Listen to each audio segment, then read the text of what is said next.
It began as a hushed conversation behind Kensington Palace walls, one that aides tried to downplay and courtiers quickly silenced. But the look on Princess Catherine's face as she exited that private meeting said everything the palace couldn't. Something was wrong, and it involved Charlotte. What was first dismissed as a rumour soon turned into a royal firestorm, now confirmed by the very people who fought to protect it.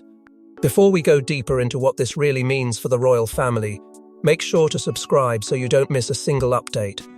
Behind those closed doors, the atmosphere had reportedly shifted from routine to urgent within moments, as Catherine and William sat with a circle of trusted medical advisors, whose expressions betrayed a seriousness that could not be disguised. This was no ordinary consultation. Words were measured, voices kept low, and yet the weight of what was being discussed seemed to press heavily against the walls themselves. A sudden health development, as it would later be described in carefully controlled whispers, had emerged concerning Princess Charlotte, an unexpected turn that caught even the most seasoned royal insiders off guard. What made it more unsettling was not just the nature of the concern, but the speed with which the palace moved to contain it, issuing quiet instructions to aides to remain silent. An unusual level of secrecy that only deepened the sense that something far more significant was unfolding beneath the surface. Catherine's departure from that meeting became the moment that ignited speculation, her composure visibly fractured in a way rarely seen in public life, her expression pale, shaken, and burdened by something she could not share. It was a stark contrast to the poised figure the world had come to recognize, and those who witnessed it could not ignore the shift. Hours later, William was seen in a rare moment of unguarded tenderness, comforting Charlotte with a quiet intensity that spoke volumes without a single word needing to be said. It was a scene that, while private in nature, seemed to echo outward, reinforcing the growing unease among those watching closely. Something was happening, and it was not confined to whispers anymore. For weeks, media insiders had sensed a disruption beneath the polished surface of royal engagements, subtle inconsistencies, brief absences, and a tension that lingered just out of reach of confirmation. At the time, it was easy to dismiss these signs as coincidence or overinterpretation. But now, as fragments of information began to align, those earlier observations took on a new, more troubling significance. The narrative was no longer speculative, it was evolving, piece by piece, into something undeniable, something that those within the palace had worked tirelessly to keep from. Becoming public, and yet, as the pressure mounted and the silence grew heavier, it became clear that this situation extended beyond a private family concern. There was an undercurrent, a deeper connection that hinted at implications far beyond Charlotte's immediate well-being, something rooted in history, in tradition, in a legacy that had been carefully preserved and fiercely protected. The question was no longer just about what had happened in that room, but why it was being guarded with such intensity, and what it could mean for the future of the royal family itself. But the chilling truth wasn't just about Charlotte's health, it was tied to a royal legacy that had long been buried. Until now, long before Princess Anne intervened, quiet plans were already unfolding, plans to alter a space so deeply tied to the late Queen's personal world that even the suggestion of change carried an unspoken weight, one that few dared to challenge openly. The idea did not arrive with ceremony or announcement. It moved carefully, almost cautiously, through private channels, carried by those who understood both its sensitivity and its significance. King Charles, now navigating the delicate balance between continuity and transformation, had reportedly begun considering a redecoration of the Queen's sitting room, a place not merely defined by its furnishings, but by the quiet authority and emotional presence Queen Elizabeth II had left behind. It was not just a room, it was a reflection of a reign, a sanctuary of thought, and a symbol of constancy that had endured through decades of change. At first, the proposal seemed controlled, almost contained, discussed among a small circle of trusted advisors and palace staff who understood the necessity of discretion. Some saw it as inevitable, even practical and natural evolution under a new monarch seeking to shape his own environment while preserving the institution's dignity. Initial approval, though cautious, was granted within these inner circles, with conversations framed carefully to avoid stirring deeper concerns. Yet beneath that measured agreement, something unsettled began to take hold. There were pauses where there should have been confidence, hesitations that lingered just long enough to suggest that not everyone was convinced this was simply a matter of interior change, because the room carried more than history, it carried memory. It was tied intimately to Queen Elizabeth II's personal world, her routines, her reflections, and the quiet decisions that had shaped the monarchy across generations. Altering it, even with respect, risked touching something far more profound than aesthetics. Senior royals, though outwardly composed, reportedly felt that tension. It was subtle at first, expressed not in confrontation but in careful distance, in the way certain conversations were redirected or quietly avoided. The discomfort was not loud, but it was present, growing in the spaces between words, in the silences that followed discussions that once would have passed without question. And then there was Princess Anne. Even before her stance became clear, there were indications, small but unmistakable, that she was not aligned with the direction this plan was taking.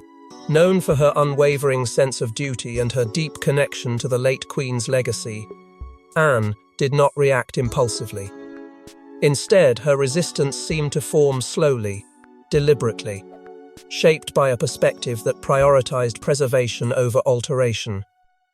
Those who observed closely began to notice the shift, the way her presence in related discussions carried a different weight, a quiet firmness that suggested this was not an issue she would easily yield on. As the proposal moved forward, the tension began to deepen, no longer confined to private thoughts or subtle gestures. It evolved into something more defined, more personal, as the implications of the change became harder to ignore. What had started as a measured plan within controlled circles was now brushing against the emotional core of the royal family itself, challenging not just decisions, but values, loyalties, and the unspoken boundaries that had long governed how the past should be treated. But what seemed like a simple update was about to ignite something far more personal than anyone had anticipated. It happened without warning, a decisive move that halted the plan in its tracks, leaving even the most seasoned palace insiders stunned by the speed and authority behind it. One moment, the proposal to reshape the Queen's sitting room was moving forward under careful guidance, supported if cautiously by select voices within the palace. The next, everything stopped. Not gradually, not through negotiation, but through a single, unmistakable act of intervention that cut through the quiet momentum like a blade. Princess Anne had stepped in, and the tone shifted instantly. What had once been framed as a thoughtful adjustment now faced a level of resistance that could not be softened or redirected. Her opposition was not whispered behind closed doors or diluted through intermediaries. It was direct, deliberate, and impossible to ignore. Those who had been part of the earlier discussions found themselves confronted with a clarity that left no room for interpretation. Anne's message carried a force that came not from volume, but from conviction rooted deeply in her understanding of the late Queen's legacy and her unwavering commitment to preserving it. This was not about preference or opinion. It was about principle.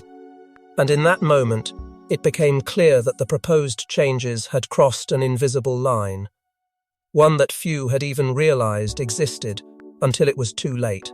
The shock inside the palace was immediate and profound. Advisors who had previously supported or cautiously endorsed the plan were forced into sudden reassessment, their confidence shaken by the realization that they had underestimated the emotional and symbolic gravity of what they were attempting to alter. Conversations that once felt controlled now carried an undercurrent of urgency, as individuals scrambled to recalibrate their positions without openly acknowledging the misstep. There was no formal declaration, no public confrontation, yet the shift was undeniable. The plan, once progressing quietly, now stood frozen, its future uncertain, its foundations suddenly fragile. What made Anne's intervention so powerful was not just the authority she exercised, but the message it sent. It signaled that certain boundaries within the royal institution are not written, not spoken, but deeply understood, and when they are breached, the response can be swift and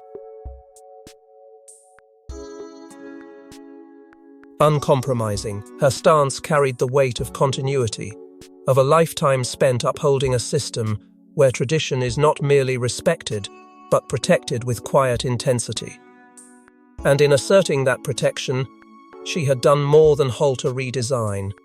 She had drawn a line that could not easily be erased. Yet beneath that decisive moment lay something more complex, something that had been quietly building long before the proposal ever surfaced.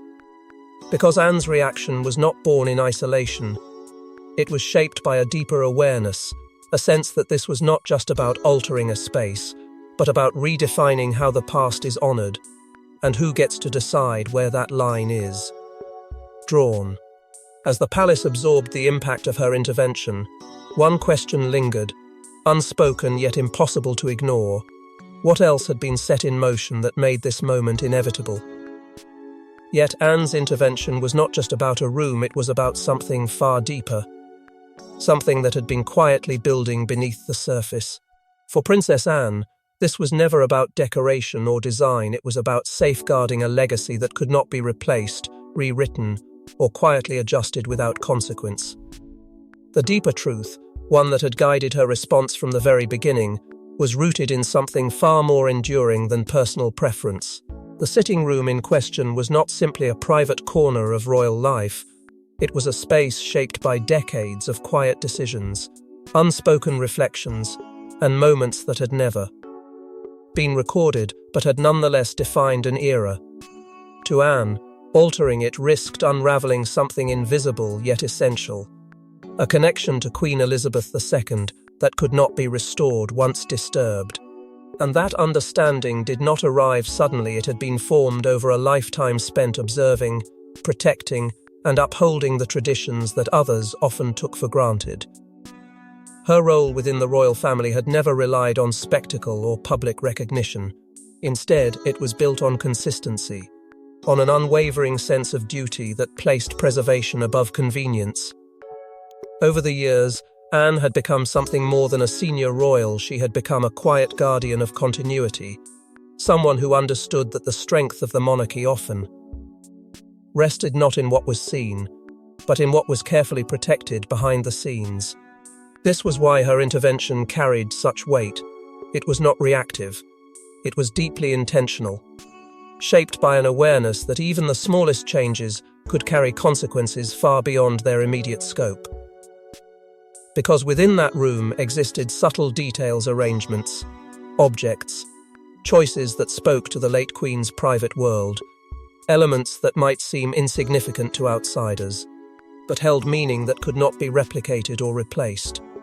As conversations intensified behind closed doors, Anne's concerns began to resonate beyond her own voice. Others within certain royal circles, initially hesitant to challenge the direction set by King Charles's proposal, started to reconsider their positions. Quietly, carefully, support began to gather, not in open defiance, but in a shared recognition that this was not a simple matter of modernization. It was a question of identity. What did it mean to preserve a legacy if the spaces that held its memory were gradually reshaped?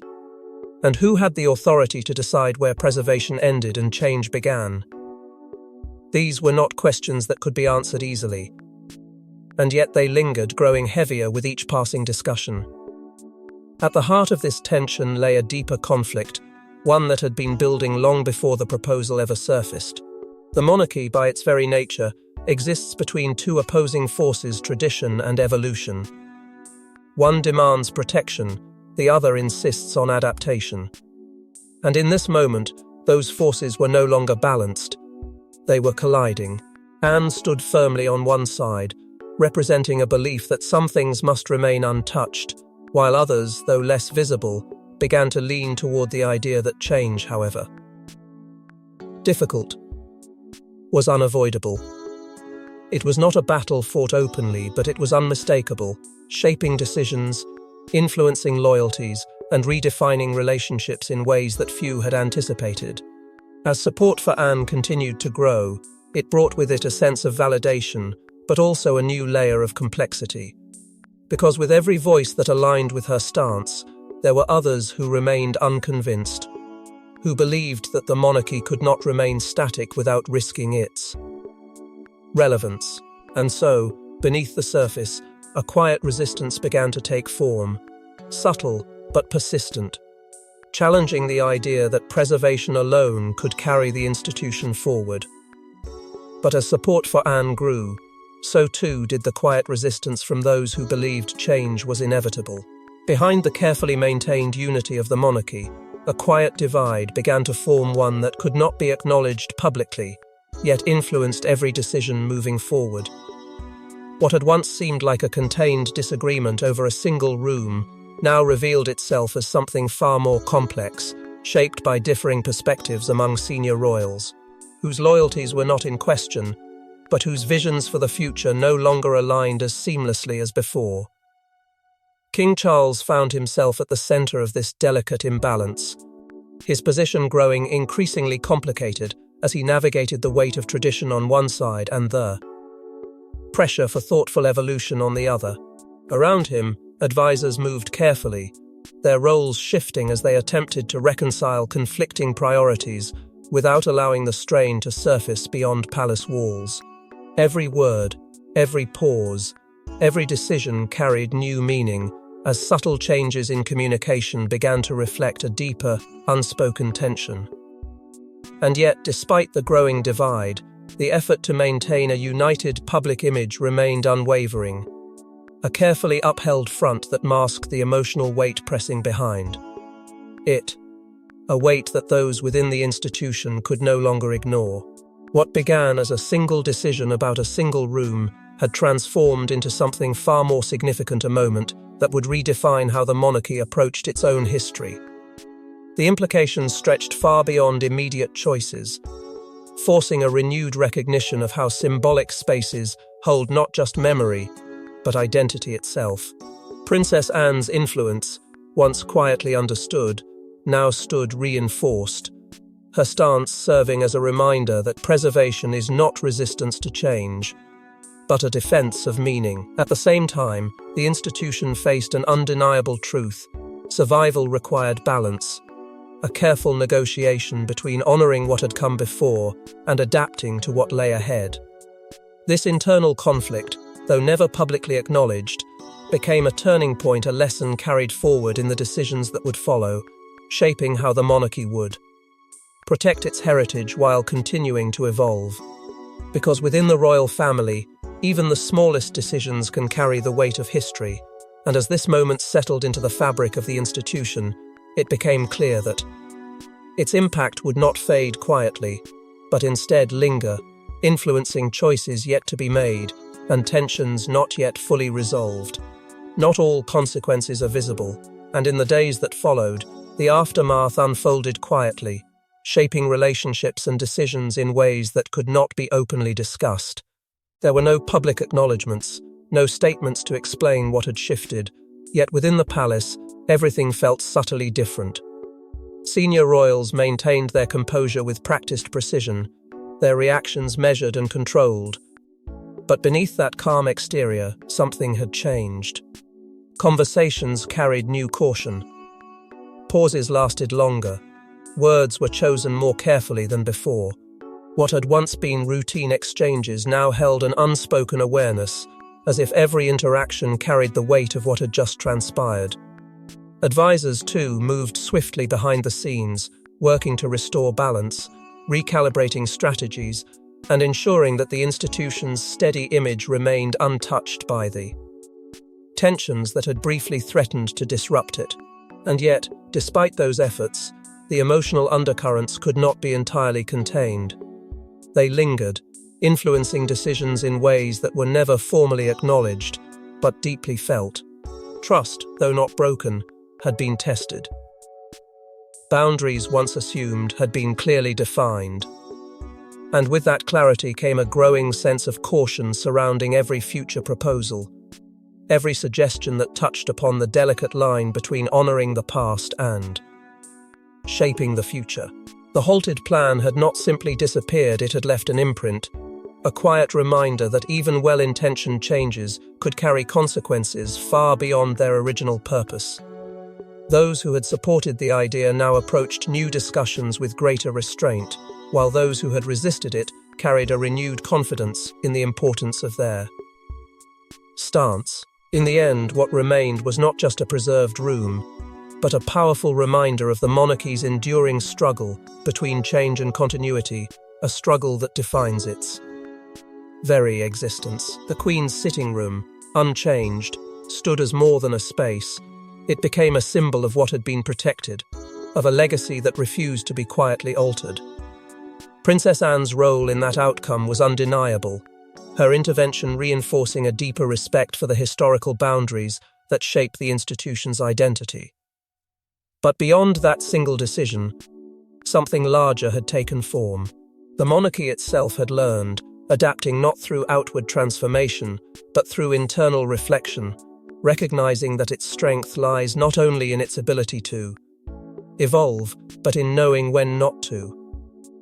This moment, though contained within private walls, would ripple outward into future choices, influencing how decisions were approached and how traditions were weighed against the demands of a changing world. It sent a message quiet, but powerful, that within the royal family, legacy is not merely inherited, it is actively protected, sometimes in ways that remain unseen. And as the palace settled back into its carefully maintained rhythm, the deeper implications continued to unfold, shaping a future where every choice would carry a heightened awareness of what was at stake.